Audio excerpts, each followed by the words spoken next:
Welcome to the Banker Lamp. Please enjoy the video.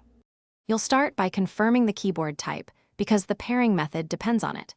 If you have a Bluetooth keyboard, open Fire TV settings and navigate to Controllers and Bluetooth devices to start discovery. If it's a USB receiver keyboard, make sure you have an OTG adapter or powered USB hub to supply power. Fire TV's port won't fit a full-size USB plug. Once done, keep the keyboard nearby and visible so pairing or plug-in happens without researching. Now you'll execute the actual connection. For Bluetooth, put your keyboard in pairing mode and select it under Add Bluetooth Device.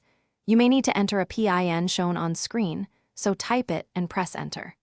For USB receiver keyboards, plug the tiny receiver into the OTG or powered hub and connect that to the Fire TV's micro USB power/data port.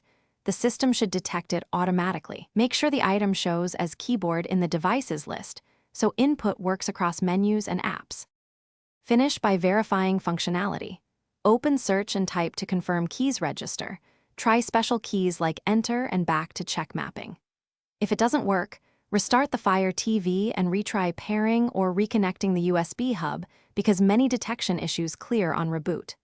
If problems persist, replace batteries, ensure the keyboard isn't paired to another device, or use a different OTG/powered hub. This single hardware swap often resolves intermittent power or recognition failures.